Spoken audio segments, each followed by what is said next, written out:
Hello student, आपका हमारे YouTube channel पे स्वागत है। आज की इस वीडियो में हम स्क्वायर और स्क्वायर रूट के बारे में पढ़ेंगे। देखेंगे कि स्क्वायर और स्क्वायर रूट होते क्या हैं। तो आइए स्टार्ट करते हैं अपने इस वीडियो को। सबसे पहले हम देखते हैं स्क्वायर क्या होता है। ठीक है, तो यहाँ पर मैं कुछ नंबर लिखता हूँ, जैसे 1 की पावर 2। इसका मतलब होता है 1 को 1 से ही मल्टीप्लाई करेंगे तो हमारे पास 1 हो गया। ऐसी 2 की पावर 2 लिखता हूँ, मतलब 2 को 2 से मल्टीप्लाई करेंगे तो हमारे पास 4 हो जाएगा। 3 की पावर 2, 3 इंटू 3, ये हो गया हमारे पास 9। ऐसी 4 की पावर 2, तो ये हो जाएगा 4 इंटू 4 इक्वल टू 16। और 5 की पावर 2 इक्वल टू 5 इंटू 5, 25 हो गया। इसी तरीके से हम किसी भी नंबर का स्क्वायर करके मल्टीप्लाई करते हैं सेम नंबर से। जैसे n का पावर 2, तो n को n से मल्टीप्लाई कर देंगे। ठीक है, तो जो आएगा वो उसका स्क्वायर होगा। तो हम यहाँ देख सकते हैं कि हमने सेम नंबर को सेम उसी नंबर से मल्टीप्लाई करा है। ठीक है, तो ये क्या होता है, ये जो है 2 का स्क्वायर अगर मैं देखूँ तो हमारे पास 4 हो गया है। 3 का स्क्वायर अगर मैं देखूँ तो 9 हो गया है। ऐसे 4 का स्क्वायर 16, 5 का स्क्वायर 25। तो हमें करना क्या होता है, किसी भी नंबर का अगर स्क्वायर निकालना है तो उस नंबर को उसी नंबर से मल्टीप्लाई करना होता है। जैसे कि अगर मैं लिखूँ 11 का मुझे स्क्वायर फाइंड करना है। ठीक है, तो मैं क्या करूँगा, 11 को 11 से मल्टीप्लाई कर दूँगा और जो आएगा मल्टीप्लाई करने पे 121 हो गया। तो ये जो 121 क्या हो जाएगा, 11 का स्क्वायर हो जाएगा। ये क्या हो जाएगा, 11 का स्क्वायर हो जाएगा। ठीक है, इसी तरीके से अगर मैं बोलूँ कि मुझको 20 का स्क्वायर फाइंड करना है तो 20 को 20 से मल्टीप्लाई कर देंगे और जो आएगा हमारे पास वो 20 का स्क्वायर हो जाएगा। ठीक है, तो अब इसकी प्रॉपर्टी देख लेते हैं। अब प्रॉपर्टी ऑफ स्क्वायर नंबर्स, अब जैसे 1 का अगर स्क्वायर देखूं तो 1 ही होता है। 2 का 4, 3 का 9, 4 का 16, 5 का 25, 6 का 36, 7 का 49, 8 का 64, 9 का 81, 10 का 100। इस तरीके से बाकी नंबर्स का स्क्वायर लिखा हुआ है। तो इसमें आपने एक चीज़ नोटिस की होगी, जो सबका यूनिट प्लेस है, जो भी नंबर हमने स्क्वायर किए हैं उनका जो यूनिट प्लेस है, या तो वो 0 होगा, 1 होगा, 4 होगा, 5 होगा, 6 होगा या 9 होगा। कुछ और प्रॉपर्टी देख लेते हैं। जैसे बोला है, इफ़ अ नंबर हैज़ 1 और 9 its unit place, its square and with 1। अब ऐसे नंबर जिनका जो यूनिट प्लेस है 1 हो या 9 हो, उन नंबर का अगर हम स्क्वायर करते हैं तो स्क्वायर करने के बाद जो नंबर आएगा उसका यूनिट प्लेस हमेशा 1 ही होगा। जैसे यहाँ पर बोला गया है 1 का अगर मैं स्क्वायर करता हूँ तो 1 ही होगा। ठीक है, 9 का स्क्वायर करता हूँ तो 81 होगा, 11 का स्क्वायर करता हूँ तो 121 होगा, ऐसे ही 19 का स्क्वायर करता हूँ तो 361 होगा। तो अब दिख रहा होगा यहाँ पर सबका यूनिट प्लेस क्या है, 1 ही है। और देखते हैं अगला बोला है सेकेंड प्रॉपर्टी में, इफ़ अ नंबर हैज़ 4 और 6 in its unit place, its square and with 6। अब ऐसे नंबर जिनका यूनिट प्लेस में 6 हो या 4 हो, ठीक है, 4 या 6 में से कोई भी हो यूनिट प्लेस पर, उनका स्क्वायर करते हैं तो जो स्क्वायर करने के बाद नंबर आएगा उसका यूनिट प्लेस पर हमेशा 6 ही होगा। जैसे 4 है, 4 का स्क्वायर करते हैं तो 16 होगा। ठीक है, 6 का स्क्वायर करते हैं तो 36, 14 का स्क्वायर करते हैं 196, 16 का स्क्वायर करते हैं तो 256। ठीक है, तो स्क्वायर करने के बाद जो नंबर आया उन सबका यूनिट प्लेस हमको दिख रहा होगा कि यहाँ पर 6 है। ठीक है, तो ये तो थी कुछ प्रॉपर्टी स्क्वायर से रिलेटेड। अब देखते हैं कुछ एग्जांपल। अब देखते हैं किसी भी नंबर का स्क्वायर किस तरीके से फाइंड करना है। ये मैंने आपको स्टार्टिंग में ही बता दिया है, तो कुछ एग्जांपल कर लेते हैं। अब जैसे बोला है find the square of the following numbers. अब जैसे 32 है, इसका स्क्वायर निकालना है हमें, तो 32 का अगर मैं स्क्वायर निकालूंगा तो 32 को 32 से ही मल्टीप्लाई करना पड़ेगा। 32 इंटू 32, तो मल्टीप्लाई करने पे कितना आ जाएगा, यहाँ कर देते हैं 32 को 32 से मल्टीप्लाई, तो हमारे पास 2 इंटू 2 4, 2 3 ज़ा 6, 3 2 ज़ा 6 और 3 3 ज़ा 9। ऐड करने पे आया 4210, तो मल्टीप्लाई करने पे कितना है 1024। तो ये जो 1024 है वो 32 का स्क्वायर है। इसी तरीके से नेक्स्ट हमारे पास है 35। 35 का स्क्वायर निकालेंगे तो 35 को 35 से मल्टीप्लाई करना पड़ेगा। ठीक है, तो 35 को 35 से मल्टीप्लाई कर लेते हैं। 5 इंटू 5 25, 2 कैरी, 5 3 ज़ा 15 और 2 17, 3 5 ज़ा 15, 1 कैरी, 3 3 ज़ा 9 और 1 10। तो इसको प्लस कर देते हैं तो आएगा 5 2 2 1। तो कितना हो गया 1225। तो ये जो है 1225 वो 35 का स्क्वायर है। अब थर्ड पार्ट देख लेते हैं इसका। थर्ड पार्ट है हमारे पास 86। तो 86 का स्क्वायर भी बिल्कुल सेम तरीके से फाइंड करेंगे। तो 86 को 86 से मल्टीप्लाई कर देते हैं। तो 86 इंटू 86, 6 6 ज़ा 36, 3 कैरी, 6 8 ज़ा 48, 48 और 3 51, 8 6 ज़ा 48, 4 कैरी, 8 8 ज़ा 64 और 4 68 हो गया। तो प्लस करने के बाद हमारे पास आ जाएगा 7396। तो ये हो जाएगा 86 का स्क्वायर। अब देखते हैं स्क्वायर रूट क्या होता है और किस तरीके से इसको फाइंड किया जाता है।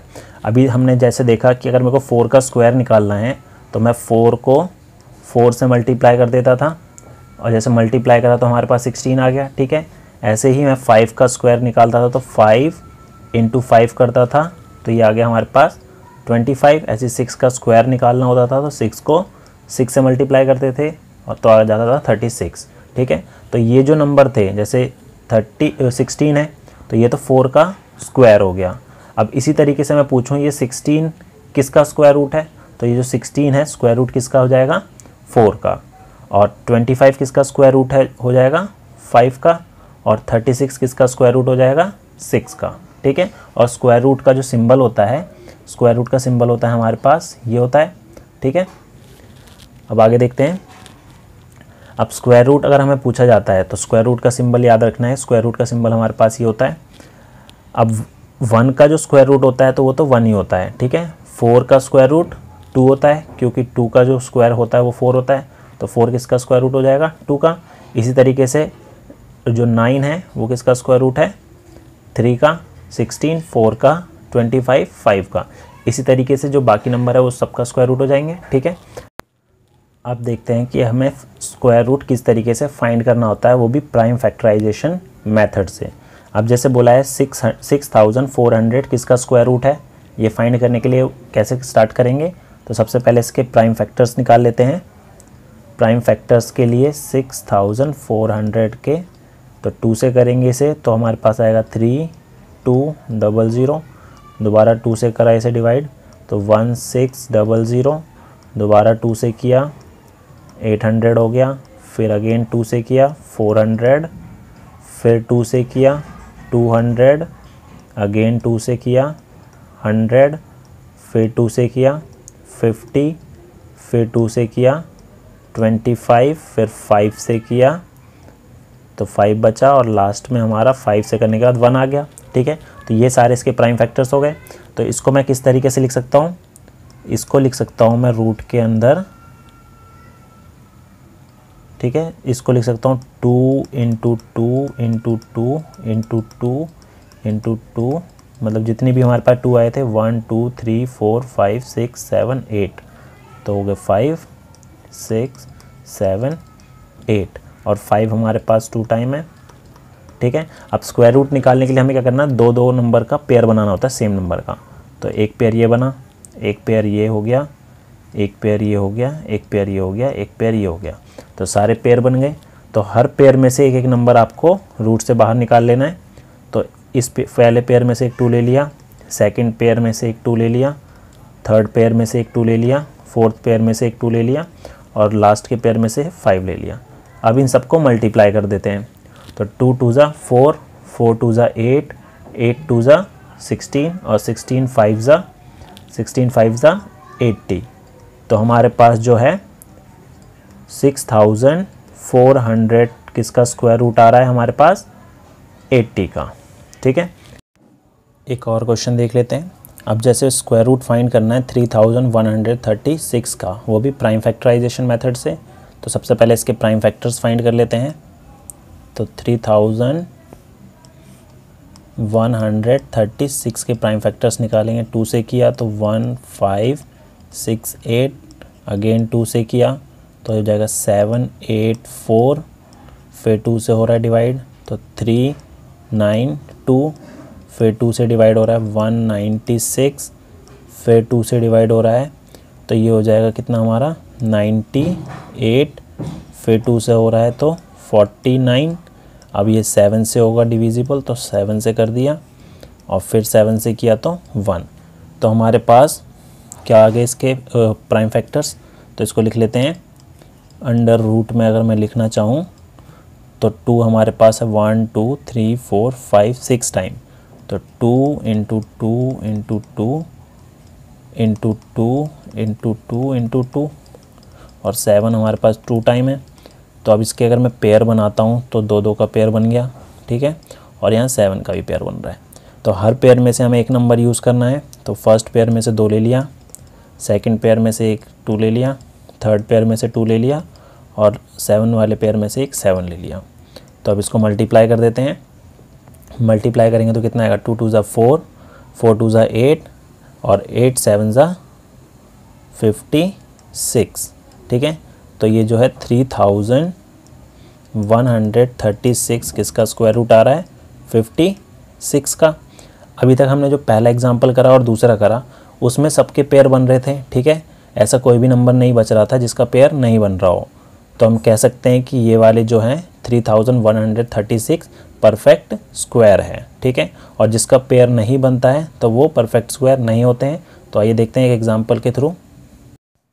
अब ये एग्जाम्पल देखते हैं, हमें स्क्वायर रूट फाइंड करना है 2352 का। तो सबसे पहले इसके प्राइम फैक्टर्स फाइंड कर लेते हैं। अगर मैं इसके प्राइम फैक्टर्स निकालूं 2352 का तो 2 से करा तो 1176, अगेन 2 से डिवाइड किया इसे तो 588, फिर 2 से हो रहा है तो 294 हो गया, फिर 2 से डिविजिबल हो रहा है तो 147। अब ये 2 से तो हो नहीं रहा, 3 से हो रहा है तो 3 से किया, 3 4 ज़ा 12, 3 9 ज़ा 27। अब ये 7 से हो रहा है तो 7 से करने के बाद हमारे पास ये हो गया, ठीक है। तो अब इसमें अगर मैं देखूं तो इसको अगर मैं लिखना चाहूं तो इस तरीके से 2352, तो इसके हमने जो प्राइम फैक्टर्स निकाले हैं तो वो आए हैं 2 into 2 into 2 into 2 into 3 into 7 into 7, ठीक है। अब मैं अगर पेयर बनाता हूँ तो इसका पेयर बन रहा है, इसका पेयर बन रहा है, 3 का कोई पेयर नहीं बन रहा है और 7 का पेयर बन रहा है। तो हम कह सकते हैं 2352 is not a perfect square, ठीक है। तो ये परफेक्ट स्क्वायर नहीं होगा।